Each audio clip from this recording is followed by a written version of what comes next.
Okay so previous video में I discussed कि क्या क्या इंपॉर्टेंट टॉपिक्स हैं एमपीए में which are most probable to come in your exams. उसके बाद I thought of another topic which I should cover about how to exactly write in your exams.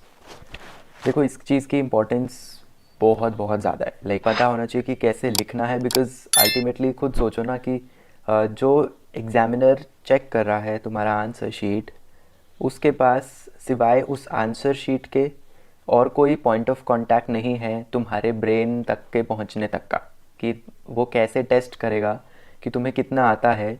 उसका इकलौता proof वही आंसर शीट है, तो उसमें जो लिखा है वो उसी की बेसिस पे जज करेगा। शायद तुम्हें ज़्यादा आता होगा, तुम उस हिसाब से लिख नहीं पाए, तो अल्टीमेटली उसे तो यही दिख रहा है कि तुम नहीं लिखा, तो तुम्हें नहीं आता होगा, वो यही मान के चलेगा, right. So this is very important कि तुम उसको जो प्रेजेंट कर रहे हो, दैट शुड बी सच कि उसको तुम प्रूव कर दो कि हाँ मैं सच में पढ़ के आया हूँ। So you have to write whatever you know to the fullest of your potential and capabilities. So देखो, सबसे इम्पॉर्टेंट चीज़ होती है आंसर प्रेजेंटेशन में, जैसे मैंने हमेशा बोला है कि तुम्हें आंसर पॉइंट्स में लिखने हैं। पॉइंट्स में लिखने का मतलब ये नहीं है कि तुम हर चीज़ बस ऐसे .1, .2, .3 ऐसे नहीं। Right neatly as per the question, कि मान लो क्वेश्चन किसी चीज़ की इंपॉर्टेंस पर है या किसी चीज़ की लिमिटेशन पर है, you have to write .1, you will write. अच्छा, पहले आंसर में ये भी लिख दिया करो है ना, आंसर नंबर क्या है, वो आंसर नंबर 1। एंड प्रेफरेबली तुम मार्जिन अगर ड्रॉ कर रहे हो, जो तुम्हें करने चाहिए, इफ़ समवन इज सेइंग कि मार्जिन ड्रॉ नहीं करने चाहिए, I will not suggest that, क्योंकि margin was actually a thing which was made for presentation of your answers, कि आंसर शीट अच्छी लगती है, क्योंकि तुम मार्जिन नहीं लिखोगे तो तुम्हारे आंसर ऐसे दिखेंगे, which is very shabby. Margins रखोगे तो क्लैरिफाई होगा कि हाँ this is your answer, and answer सुंदर दिखता है और लगता है कि हाँ अच्छे बच्चे ने लिखा है। इट्स जस्ट माइंडसेट का खेल है और कुछ नहीं है, इंप्रेशन ही जमा रहे हैं at the end of the day. Okay, so जो आंसर शीट होगा, आई विल से कि तुम बस शुरू में यहाँ जैसे, अच्छा just use 1 pen, okay, just एक ब्लू पेन एंड एक pencil. Blue pen plus pencil is enough. तुमने यहाँ लिखना है answer 1 in the middle of वो, ठीक है, मार्जिन के इधर मत लिखो, इधर लिख दो आंसर नंबर 1, उसको अंडरलाइन कर दो, then start with your answer. ठीक है, जो तुम आंसर लिख रहे हो उसमें कैसे लिखना है, राइट फर्स्ट पॉइंट, कुछ 2-3 लाइन इंट्रोडक्शन की अगर लिखनी है वो लिख दो, then write the actual point, underline that point, then explain that point. समझ गए? मतलब पॉइंट लिखा, पॉइंट की explanation, then you will do the second point, वही चीज़ रिपीट करोगे। मतलब हेडिंग लिखा, देन ऐसे लाइन मारा, एंड देन उसका फिर एक्सप्लेनेशन लिखा। समझ रहे हो? एंड इस तरीके से क्या होगा कि लगेगा कि एक्सप्लेनेशन इज़ इनफ, क्योंकि अगर तुम सिर्फ पॉइंट लिखोगे, .1 ऐसे, .2 ऐसे, .3 ऐसे, इट लुक्स कि कम लिखा है। ऐसे लिखोगे तो लगेगा ज़्यादा। एंड आई एम मतलब जेन्युइनली सेइंग, चाहे तुम अंदर वही जो हेडिंग में है उसको बस 2-3 वर्ड्स ऐड करके ही अंदर लिख दो, बट लिख दो। मतलब राइट एनीथिंग बट फॉर्म इसी में लिखो, बिकॉज इट्स जस्ट कि इंप्रेशन आता है कि ओके हेडिंग वाले पॉइंट्स लिखे हैं, so it's more, and that's how actually you fill the pages, जिसके मैं बहुत उसमें नहीं हूँ फेवर में, but still the examiner, again जैसे मैंने बोला कि you have to somehow prove कि तुम्हें आता है। मान लो तुमने लिटरली आंसर शीट में बस ऐसे बिल्कुल परफेक्ट आंसर लिखा है, बट कम दिख रहा है, चांसेस हैं कि जो फटाफट चेक कर रहा है उसे लगे यार इतना सा कम है, not length is not proper, वो कम मार्क्स दे दे, which you will not want. So again मैं हमेशा ही बोलता हूँ, लेंथ जितनी रिक्वायर्ड है उससे चाहे ज़्यादा लिख दो, कम बिल्कुल मत लिखेगा ना, because ultimately length is important. ठीक है, वो तुम जितने मर्जी उस पर जोक्स बना लो कि स्केल से नापते हैं कितने लंबा आंसर लिखा है, बट एट द एंड तुम भी अगर चेक कर रहे हो, किसी ने 2 लाइन लिखी है, तुम इसको अज्यूम करोगे यार उसको नहीं आता होगा अच्छे से। So it's a fact.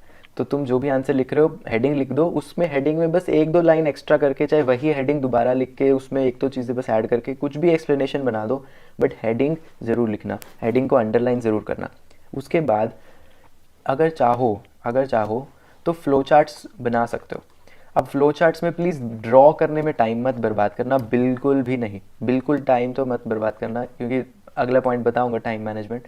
But ये चीज़ ध्यान रखो, फ्लो चार्ट जब तुम बना रहे हो, जस्ट जिस पेन से लिख रहे हो उसी पेन से बस एक ही लाइन में, जैसे टाइप्स ऑफ वो है ना, टाइप्स ऑफ ऑर्गेनाइजेशन स्ट्रक्चर, तो बस ऐसे लिख दो type of organisation structure, and उसी पेन से बस फटाफट बस ऐसे लिख दो। लाइक समझ रहे हो कि ये type network organisation structure, project matrix, what जो भी टाइप्स हैं वो तुम ऐसे लिख दो। It will take hardly 2 minutes, 2 minute भी नहीं लगता, 10 सेकेंड में बस ऐसे बस टाइप्स लिखा, लाइन्स बना दी ऐसे और लिख दिया। इवन इफ़ यू वांट कि इससे भी सिंपल थोड़ा हो तो ऐसे भी लिख सकते हो, टाइप्स लिख के types of this this this, then फिर एक लाइन ऐसे बना दो, फिर ये करके नंबर 1, फिर ये करके नंबर 2 जो भी लिखना है तुमने, फिर नंबर 3 ऐसे, मतलब ऐसे वाला भी बना सकते हो, ऐसे वाला भी बना सकते हो। इट्स जस्ट, मतलब मुझे लग रहा है मैं बहुत बच्चों वाली चीज़ें बता रहा हूँ, बट एग्जाम के प्रेशर में ना ये सब चीज़ें रह जाती हैं। लाइक तुम पेपर दे के आओगे, फिर तुम्हें लगा अरे यार कहीं फ्लो चार्ट तो बनाया ही नहीं, अरे कहीं तो ये तो लिखा ही नहीं, अरे कहीं ये तो रह गया, मतलब वो चीज़ें ना हो, पहले से दिमाग में होंगी, सो कहीं ना कहीं तो याद आ जाएगा कि चलो इस वाले में फ्लो चार्ट बना देते हैं। ठीक है, एक और चीज़ टाइम मैनेजमेंट, जैसे मैंने बोला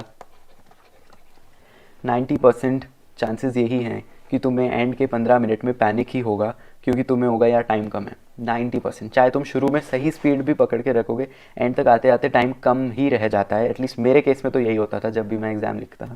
सो आई यूज़ टू थिंक कि ओके 2.5 घंटे का पेपर है, बस मुझे उसी हिसाब से लेगा, I have to somehow manage to write the entire paper in 2 hours 30 minutes. उसके बाद थोड़ी बहुत चीज़ें अपने आप रह जाती थी कि अच्छा फ्लो चार्ट तो कहीं बनाया नहीं, तो कहीं वो बना दिया, अच्छा कहीं पे 2-3 पॉइंट्स याद आ गए बाद में, वो लिख दिए, कीवर्ड्स अंडरलाइन नहीं किए वो रह गए, वो कर दिए, या और कुछ याद आ जाता है कि मतलब बहुत काम होते हैं। एट दी एंड तुम्हें रियलाइज़ हो जाएगा कि टाइम जितना बचा के चल सकते हो उतना चलो, because at the and panic ना हो तो अच्छा है। बिकॉज एंड में पता है क्या होगा, पहले तो सुंदर सुंदर राइटिंग में लिख दोगे कि तुम्हें लगेगा कि हाँ छोटा पेपर है, ये वो है, सिंपल है। फिर एट द एंड क्या होगा, लास्ट के 2 पेज ऐसे ऐसे ऐसे गंदी हैंड राइटिंग में फिर लिखोगे, और कम पॉइंट्स लिखे जाएंगे, ना सोचने का टाइम होगा उस टाइम, बस लिख दोगे जैसे तैसे। तो शुरू के आंसर अच्छे होते हैं, लास्ट के बेकार होते हैं, ऐसा नहीं होना चाहिए। सो टाइम बहुत अच्छे से मैनेज करके चलना, मतलब शुरू से ही तुम बहुत स्पीड पकड़ के चलना, बहुत स्पीड पकड़ के, तो एंड तक आते आते फिर नॉर्मल वो अपने आप टाइम तक ही होगा। जस्ट ध्यान में रखो ये चीज़, एंड लागू कर लेना। मतलब सुन तो सब लेते हैं कि हाँ टाइम बचा के चलना है, ये चलना है, पता सबको होता है कि हाँ टाइम कम पड़ सकता है, बट एट द एंड फिर भी रह जाता है वो लैक कहीं पे, तो वो ना रहे, कहीं पे भी कमी ना रहे। इसलिए make sure time proper manage करके ही चल रहे हो। ठीक है, ओके। इसके अलावा एक चीज़, जहाँ पर भी तुम्हारे को कोई क्वेश्चन दिख रहा है जिसका तुम्हें आंसर नहीं आता है, उसके दोनों पार्ट्स साथ ही करने हैं। मतलब अगर क्वेश्चन 2 का बी पार्ट तुम्हें नहीं आता है, तो ऐसे मत करना कि क्वेश्चन 2 का ए लिख दिया, फिर क्वेश्चन 3 पे आ गए और फिर बी पार्ट पेपर के एंड में कर रहे हो, क्वेश्चन 2 भी ऐसे लिख के। Never never. जैसे मैंने बोला ना, बहुत साफ साफ चलना, आंसर 1 बीच में लिख के शीट के आंसर पूरा लिखोगे, फिर आंसर 2, फिर आंसर 3 ऐसे पेज पे, और नया आंसर नेक्स्ट पेज से स्टार्ट करना। ये सब बहुत बच्चों वाली कॉमन सेंस की बातें हैं, but I am just reiterating कि दिमाग में बैठ जाए। ठीक है, I just thought of making sure कि okay you know all of this. Okay, इसके अलावा एक चीज़, जैसे मैंने बोला कि दोनों पार्ट्स एक ही जगह पे करने हैं। ऑप्शंस वाले क्वेश्चन जो होते हैं लिख दिया करो, ऑप्शन 1 कर रहे हो, ऑप्शन 2 कर रहे हो, गुड, एग्जामिनर को अच्छा लगेगा। इसके अलावा what else should we discuss. जैसे मैंने बोला कीवर्ड्स तुम अंडरलाइन कर रहे हो, प्लीज़ उस पर टाइम वेस्ट मत करना कि तुम अंडरलाइन पेंसिल लेके चल रहे हो और बीच में डायग्राम्स में वेस्ट कर रहे हो टाइम उस पर। अगेन वो टाइम मैनेजमेंट सब खत्म कर देगा तुम्हारा। बस पेंसिल एक हाथ में रख लिया करो कि हेडिंग्स अंडरलाइन कर ली, वो बाद में टाइम बचता है तो और चीज़ें अंडरलाइन कर देना। हेडिंग्स साथ साथ अंडरलाइन करके चलना, बाकी तुम्हें कुछ लग रहा है बहुत इंपॉर्टेंट कोई कीवर्ड है वो अंडरलाइन करके चलना। बाकी don't waste your time in presentation. At the end answer का content is what matter, and answer की लेंथ इज़ व्हाट मैटर। वो भी प्रॉपर लेके चलोगे तो सुखी रहोगे एग्ज़ाम में। ठीक है, इसके अलावा I don't think there is anything. मैं इसको बहुत शॉर्ट रख रहा हूँ बिकॉज तुम्हारे पास भी टाइम कम है। सो या आई होप समझ में आया होगा कैसे पूरा प्रेजेंट करना है। पैनिक मत करो, पेपर मुश्किल नहीं आएगा, बट लिखने का तरीका अच्छा होगा तो वो नंबर आ जाएंगे फॉर श्योर। सो या ऑल द बेस्ट एग्ज़ाम्स के लिए, अच्छे से करना। गुड विशेस मेरी तरफ से, एंड या you will do well, I know it, ठीक है। जितनी भी तैयारी हो रही है, डोंट पैनिक, जितना है रिलैक्स्ड मोड में, जितना आता है उतना लिख के आ जाना। एंड बोनस चीज़ मैं भूल गया बोलना, चीटिंग में टाइम वेस्ट मत करना। बहुत उससे बता रहा हूँ कि कोई फ़ायदा नहीं है। इट्स ओके, तुम जितना खुद सोच के लिख दोगे वो हो जाएगा। ये कोई एमसीक्यू वन वर्ड नहीं है कि तुम पूछ के कोई हाँ मिल गया एक नंबर, पूरा आंसर कोई नहीं बता पाएगा कि हाँ हाँ देर। ओके, आई शुड नॉट से दिस, बट तुम्हें कहीं लग रहा है कि हाँ किसी पॉइंट्स याद नहीं आ रहे, या वो नहीं आ रहा कि हाँ कौन से वाले थे, खुद सोच लो पहले, शायद आ ही जाए दिमाग में।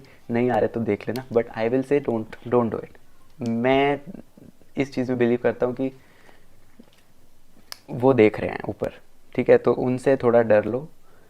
क्या पता जो उनकी कृपा से थोड़े अच्छे नंबर आ जाएं, चाहे कम लिख के आयो, बिकॉज लक बहुत मैटर करता है। मैंने बहुत देखे हैं जो बहुत पढ़ पढ़ के भी उनके कम रह जाते हैं ग्रेड पॉइंट, और बिना पढ़े भी कईयों के बहुत अच्छे आ जाते हैं ग्रेड पॉइंट। सो या that is also a thing. Anyways, I hope useful रहा होगा ये सेशन। रहा है तो मैं कभी बोलता नहीं हूँ ये, मुझे बहुत वो मतलब आसपास के सारे लोग बोलते हैं why don't you just say कि ओके यू नो प्रमोट करो थोड़ा अपना चैनल, और ये करो वो करो। मैं कुछ नहीं करता हूँ, because I just make videos uploaded and Telegram पे जो थोड़े बहुत डाउट्स होते हैं या कमेंट्स में डाउट्स होते हैं वो क्लियर कर देता हूँ। आई डोंट से, बट या आई जस्ट नो कि ओके यू नो कि एल्गोरिदम कैसे वर्क करता है। So if you find my videos useful, नीचे कमेंट्स छोड़ दिया करो, एक दो, तुम्हारा कुछ जाएगा नहीं, 1 सेकंड लगता है, कुछ भी लिख दिया करो, आई जस्ट रीड इट, उस पर लाइक कर दिया करूँगा मैं, अच्छा लगेगा। बट एल्गोरिदम को बहुत अच्छा लगेगा, तो इसलिए प्लीज़ कर दिया करो।